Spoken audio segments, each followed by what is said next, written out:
Welcome back students. Lecture series के third lecture में आज मुख्य रूप से किरचॉफ के नियमों, जिनमें किरचॉफ का धारा नियम, किरचॉफ का वोल्टा नियम है, का अध्ययन किया जाएगा।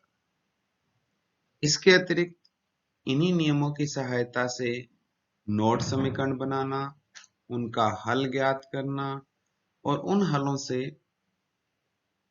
परिपथ के किसी भी नोड बिंदु का विभव तथा परिपथ की विभिन्न शाखाओं में प्रवाहित धाराओं का मान किस प्रकार से ज्ञात किया जाता है, इसका अध्ययन किया जाएगा। चलिए स्टार्ट करते हैं आज की फर्स्ट स्लाइड। फर्स्ट स्लाइड में है किरचॉफ के नियम।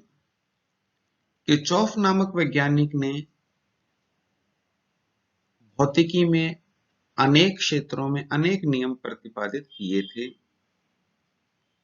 किंतु धारा विद्युतिकी से संबंधित जो दो मूलभूत नियम प्रतिपादित किए गए, उनका अध्ययन आज अपने इस टॉपिक में कर रहे हैं। किरचॉफ के दो मूलभूत नियमों में प्रथम नियम है किरचॉफ का धारा नियम, जिसे किरचॉफ का संधि नियम या किरचॉफ का नोड नियम भी बोल देते हैं। ये नियम ये कहता है कि यदि किसी भी परिपथ के अंदर कोई भी अपने एक संधि बिंदु लेते हैं, जैसे यहाँ पर दिए गए परिपथ चित्र में एक संधि बिंदु दर्शाया गया है, जिसे मैंने रेड कलर से डॉट किया है, जिसे नोड कह रहे हैं। इस संधि बिंदु की तरफ I1, I2 और I3 करंट प्रवाहित हो रही है। तीन धाराएं ऐसी हैं जो संधि बिंदु की तरफ आ रही हैं तथा दो धाराएं I4 और 5 ऐसी हैं जिनकी प्रवाह की दिशा संधि बिंदु से दूर की तरफ है। तो कुल मिलाकर इन पांच धाराओं में से तीन धाराएं संधि बिंदु की तरफ प्रवाहित हो रही हैं, दो धाराएं संधि बिंदु से दूर जा रही हैं। तो किरचॉफ के धारा नियम के अनुसार संधि बिंदु पर धाराओं का बीजीय योग 0 होगा। बीजीय योग की गणना करते समय जो धाराएं संधि बिंदु की तरफ आती हैं उन्हें धनात्मक तथा संधि बिंदु से दूर जाने वाली धाराओं को ऋणात्मक लिया जाता है।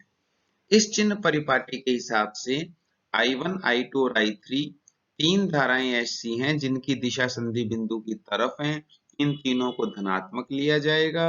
I4 और I5 धाराएं ऐसी हैं जो संधि बिंदु से दूसरी तरफ जा रही हैं, इनका चिन्ह ऋणात्मक लिया जाएगा।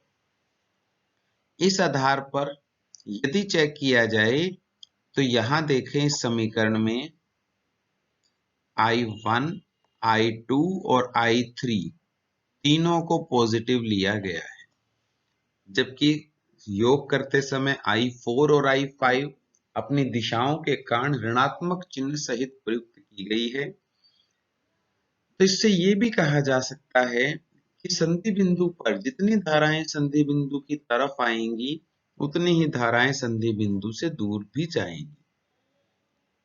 धारा की एक परिभाषा है कि धारा आवेश के प्रवाह की दर होती है। तो ये भी कहा जा सकता है कि नोड बिंदु की तरफ जितना आवेश प्रवाहित होगा, उतना ही आवेश नोड बिंदु से दूसरी तरफ भी जाएगा। अर्थात नोड बिंदु पर न तो आवेश को उत्पन्न किया जा सकता है, न ही आवेश को नष्ट किया जा सकता है। इसी आधार पर कहा जाता है कि किरचॉफ का धारा नियम आवेश संरक्षण के नियम पर आधारित है। आवेश संरक्षित रहेगा, आवेश न तो उत्पन्न हो सकता है, न ही नष्ट किया जा सकता है। किरचॉफ का दूसरा नियम, जिसे किरचॉफ का वोल्टा नियम कहा जाता है, ये नियम यह परिभाषित करता है कि परिपथ के किसी बंद लूप पर युक्तियों के सिरों पर विभवांतर एवं स्रोतों के विद्युत वाहक बलों का बीजीय योग 0 होता है, अर्थात summation V plus summation E equal to 0। यहाँ विभवांतर से तात्पर्य प्रतिरोध के लिए V बराबर I इंटू R है। प्रेरकत्व के लिए V बराबर I इंटू एक्स एल है। संधारित्र के लिए V बराबर I इंटू एक्स सी है, जहां प्रतिघात परिभाषित होता है XL और XC।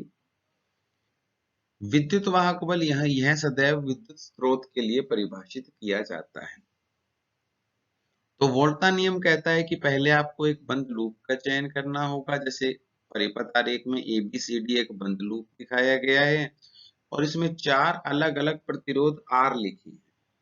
तो ये नियम कहता है कि यदि इन प्रतिरोधों में धारा प्रवाहित हो रही है किसी भी बाह्य वोल्टा स्रोत के कारण जो इस परिपथ में प्रदर्शित नहीं है, तो भी इन के सिरों के विभवांतरों का योग, जैसे AB शाखा में प्रतिरोध R जोड़ा है तो VAB यानी AB के सिरों का विभवांतर, इसी प्रकार VBC BC के सिरों का विभवांतर है, VCD C और D बिंदुओं के मध्य का विभवांतर है और VDA D और A बिंदुओं के मध्य का विभवांतर है। तो इन सभी का यदि योग किया जाए तो यह मान 0 आएगा।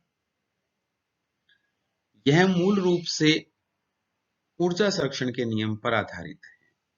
विद्युत क्षेत्र एक संरक्षित क्षेत्र है, कंजर्वेटिव फील्ड है, अर्थात किया गया कार्य पथ पर निर्भर नहीं करता, केवल आरंभिक व अंतिम बिंदु पर निर्भर करता है।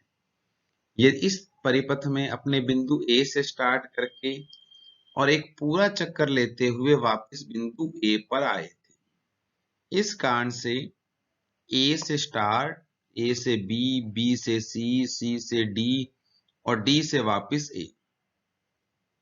तो एक पूरा चक्कर लेने में यदि प्रारंभिक व अंतिम बिंदु समान हैं, तो किया गया कार्य 0 होगा। और विभवांतर और विद्युत वाहक बलों का योग मूल रूप से इकाई धनात्मक आवेश को किसी एक बिंदु से दूसरे बिंदु तक ले जाने में किए गए कार्यों का ही योग है। और वो योग यदि 0 आता है, इसका मतलब कार्य नहीं किया गया या कुल कार्य 0 है। इसी आधार पे कहा जाता है कि यह ऊर्जा संरक्षण के नियम पर आधारित है। यदि आपने एक आवेश को अनेक पथ पर ले जाते हुए वापस उसी आरंभिक बिंदु पर ले आए हो, तो इस प्रक्रिया में कोई भी कार्य नहीं किया जाएगा। किरचॉफ के धारा नियम और वोल्टा नियम का अध्ययन 12th क्लास में भी किया जा चुका है। उसमें और इस नियम में कोई अंतर नहीं है, समान नियम है। तो नेक्स्ट स्लाइड पे चलते हैं। यह नोड विश्लेषण, नोड यानी संधि बिंदु का विश्लेषण किस प्रकार से किया जाता है। इस विश्लेषण में किरचॉफ के दोनों नियमों का प्रयोग किया जाता है। सबसे पहले ये देखा जाएगा कि जो आपको परिपथ दिया गया है, उस परिपथ में से किसी एक बिंदु का इस प्रकार से चयन किया जाता है कि उस बिंदु का विभव 0 मान लिया जाता है। विभव 0 मानने के लिए उस बिंदु को भूसंपर्कित माना जाता है। शेष सभी बिंदुओं के विभव जो संधि बिंदु होंगे उनको अलग अलग names VA, VB, VC, VD इस प्रकार से परिभाषित करेंगे। प्रत्येक संधि बिंदु पर किरचॉफ के धारा नियम की सहायता से समीकरण लिखेंगे कि धाराओं का बीजीय योग 0 है। परिभाषा से देखा जाए तो प्रवेश्यता कहते हैं y equal to I upon V। यहां से यदि I का मान निकाला जाए तो V इंटू वाई, जिसको V बाय Z भी लिखा जा सकता है, क्योंकि प्रवेश्यता का मान प्रतिबाधा का व्युत्क्रम होता है। इसके उपरांत प्रत्येक धारा का मान विभवांतर बटे प्रतिबाधा के रूप में लिखकर समीकरण बनाई जाएगी। हर संधि बिंदु के लिए अलग अलग समीकरण होगी और उन समीकरणों को परस्पर हल करके अपने विभव ज्ञात करेंगे। विभव प्राप्त होने के बाद पुनः I बराबर V बाय Z से धारा का मान ज्ञात किया जाएगा। एक गणितीय उदाहरण की सहायता से इस संपूर्ण प्रक्रिया को अपने पहले समझते हैं। इस परिपथ आरेख में एक बिंदु D, A, B तथा C 4 बिंदुओं के आधार पर अपने को प्रत्येक प्रतिरोध 10 ओम, 20 ओम और 40 ओम से प्रवाहित धाराओं के मान ज्ञात करने हैं तथा बिंदु बी का विभव भी ज्ञात करना है। तो सबसे पहला काम होगा किसी एक ऐसे बिंदु का चयन करना जिसका विभव 0 परिभाषित किया जाए। तो यादृच्छिक रूप में इस बिंदु डी का विभव 0 मान लिया जाता है। 0 मानने का तात्पर्य है कि इस बिंदु डी को भू संपर्कित मान लिया जाता है, इसका विभव 0 मान लिया जाता है। विभव 0 होने के पश्चात इस D के संपर्क में आने वाले समस्त बिंदु, चाहे मैं इस तरफ की बात करूं या इधर बात करूं, ये प्रत्येक बिंदु का विभव 0 प्राप्त होगा। तो D का विभव 0 माना गया है। अब बात करते हैं इस 10 वोल्ट की बैटरी की। ये 10 वोल्ट की बैटरी 10 वोल्ट का विभवांतर उत्पन्न कर रही है। विभवांतर अर्थात विभव का अंतर। यदि मैं इसके ऋणात्मक सिरे का विभव 0 ले रहा हूं भू संपर्कित बिंदु से संयोजित होने के कारण, तो निश्चित रूप से इसके पॉजिटिव सिरे का विभव प्लस 10 वोल्ट होना चाहिए। इसी आधार पर VA का विभव जो ऊपर लिखा गया है, बिंदु A का विभव 10 वोल्ट होगा। ध्यान रखिएगा, बैटरी का कार्य विभवांतर उत्पन्न करना है। यदि ऋण सिरे का विभव 0 है बैटरी के, तो धन सिरे का विभव 10 वोल्ट होगा। यदि मैं ये मानता हूं कि ऋण सिरे का विभव -2 वोल्ट है, तो धन सिरे का विभव 8 वोल्ट होगा, क्योंकि -2 और +8 के बीच का अंतर 10 वोल्ट का प्राप्त होगा। इसी कारण से कहा जाता है कि पहले किसी एक बिंदु का विभव 0 मानकर अपने किसी अन्य बिंदु का विभव परिभाषित कर पाते हैं। इसीलिए फर्स्ट पॉइंट में लिखा है माना बिंदु डी का विभव 0, इससे यानी डी के सापेक्ष बिंदु ए का विभव 10 वोल्ट हो गया। बिंदु बी का विभव परिभाषित नहीं है, इसको वीबी नाम लिखा क्योंकि इसमें कोई ऐसी बैटरी संयोजित नहीं थी, 40 ओम का प्रतिरोध था, जिससे अपने बी का विभव परिभाषित नहीं कर सकते। सेम काम जो 10 वोल्ट की बैटरी के लिए किया है, 20 वोल्ट की बैटरी के लिए चेक करेंगे। ऋण सिरे का विभव 0 है, तो धनात्मक सिरे का विभव प्लस का 20 वोल्ट आएगा, जिससे सी बिंदु का विभव VC इक्वल टू 20 वोल्ट प्राप्त होगा। ये कार्य विभव को डी बिंदु के विभव को 0 मानकर अन्य सभी विभवों के मान को VA, VB, VC, VD के रूप में परिभाषित कर दिया। तो ये देखा कि यदि कोई विभव ज्ञात हो सकता है डायरेक्टली, तो वो बैटरी के वोल्टता या विभवांतर की सहायता से मान लिख लिए। अब हर प्रतिरोध के लिए चेक किया जाएगा कि धारा कितनी है। जैसे 10 ओम प्रतिरोध की बात करें, तो 10 ओम प्रतिरोध के सिरों का विभवांतर VA माइनस VB। धारा हमेशा उच्च विभव से निम्न विभव की ओर बहती है। धारा की दिशा अपनों ने A से B की तरफ ली है, तो निश्चित रूप से A का विभव उच्च होगा। इसलिए I1 को VA माइनस VB बाय 10 से लिखा है। BA उच्च विभव है, VB निम्न विभव है, तभी धारा I1 की दिशा A से B की तरफ परिभाषित की गई है। ये तो हो गया विभवांतर बटे प्रतिरोध। Z का मान यहाँ 10 ओम है, इसलिए बटे 10। इसी प्रकार से B और C की तुलना की जाए, तो धारा I2 C से B की तरफ आ रही है, इसलिए VC माइनस VB बाय 20 लिखा गया।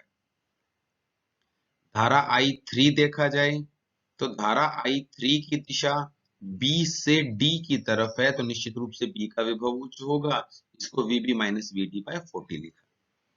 तो यहाँ पर धारा के मान विभव या प्रतिबाधा के रूप में लिखने से पहले ये भी ध्यान रखना आवश्यक है कि धारा की दिशा कौन सी मानी गई है। ये अपनों ने माना है I1, I2, I3, अतः कोई प्रभाव नहीं पड़ता कि आपने धारा की दिशा जो मानी है उसी के अनुरूप आपको आगे विभवांतर और प्रतिबाधा का अनुपात लिखना होगा। अब बिंदु B पर किरचॉफ का धारा नियम लगा दिया। धारा नियम कहता है संधि बिंदु पर धाराओं का बीजीय योग 0 होना चाहिए, तो संधि बिंदु की तरफ आने वाली धाराएं I1 और I2, संधि बिंदु से दूर जाने वाली धारा I3, तो I1 प्लस I2 का मान योग I3 के बराबर होगा। I1, I2, I3 के मान पॉइंट संख्या 2 से यहाँ पर लिखें। VA और VC का मान 10 और 20 वोल्ट लिखा। उसके बाद पक्षांतरण करते हुए हल किया तो VB का मान 80/7 वोल्ट प्राप्त हो गया। परिपथ के हर बिंदु का विभव अपने पास प्राप्त है, VA पता है, VB पता है, VC पता है और VD अपने शून्य माना है। तो पुनः बिंदु संख्या 2 की सहायता से यदि VA, VB, VC, VD के मान लिखें तो अपने I1, I2 और I3 के मान ज्ञात किए जा सकते हैं। इनमें से I1 और I2 के मान ऋणात्मक प्राप्त हुए हैं। इसका तात्पर्य यह है कि जो धारा की दिशा उन्होंने I1 के लिए मानी थी स्टार्टिंग में, वो धारा की दिशा सही नहीं है। I1 की धारा की दिशा विपरीत दिशा में होनी चाहिए। परिमाण पे कोई फर्क नहीं है, केवल धारा की दिशा उन्होंने इस हिसाब से नेगेटिव साइन के अकॉर्डिंग अपने को दिशा विपरीत माननी पड़ेगी कि 10 ओम में से धारा I1 1/7 एम्पियर B से A की तरफ प्रवाहित होगी। कैलकुलेशन इसमें दोबारा करने की आवश्यकता नहीं होती। I1 ऋणात्मक आने का मतलब केवल धारा की दिशा को ही परिवर्तित कर देना है। तो मैं सभी स्टूडेंट्स से कहूंगा कि ये क्वेश्चन एक बार आप अपने हाथ से रफ कॉपी पे सॉल्व करके देखिए और रिजल्ट्स को मैच कीजिए ताकि आप में कॉन्फिडेंस बिल्ड होगा और आप इजीली आगे भी क्वेश्चन सॉल्व कर पाए। अब आ जाए कि असाइनमेंट के रूप में मैं आपको 2 क्वेश्चंस दे रहा हूं। पहला है किरचॉफ के धारा विद्युतिकी के नियम लिखिए, जिसमें आपको दोनों नियम को स्टेट करना है, स्टेटमेंट देनी है तथा उसके पश्चात एक परिपथ बनाते हुए उन दोनों का सांकेतिक रूप से प्रदर्शन करना है। दूसरा है आपको एक सर्किट दिया गया है जिसमें अलग-अलग प्रकार से 5 प्रतिरोध और एक स्रोत संयोजित है। आपको हर संधि बिंदु पर विभव भी ज्ञात करना है और प्रत्येक प्रतिरोध से प्रवाहित धाराएं भी ज्ञात करनी है। आई होप कि आपको आज का लेक्चर समझ आया होगा। क्वेश्चंस को सॉल्व करके जो महाविद्यालय का व्हाट्सएप ग्रुप है क्लास का, उसमें आप अपना सॉल्यूशन पेज की फोटो खींचकर भेज दीजिएगा ताकि उनको चेक किया जा सके असाइनमेंट का प्रॉपर। अब यहाँ तक के टॉपिक के बाद अपना मूलभूत जो फिजिक्स का इलेक्ट्रॉनिक्स का पार्ट था वो कंप्लीट होगा। इससे आगे अपने इन्हीं सभी नियमों के अनुप्रयोग स्टार्ट होंगे। यानी ये चीजें अभी तक वो थी जो आप 12th क्लास में पढ़ चुके हो, एक रिवीजन के फॉर्म में इनको लिया है। आगे अब अपने काफी डिटेल स्टडी स्टार्ट होगी। So best of luck and thank you for watching and listening.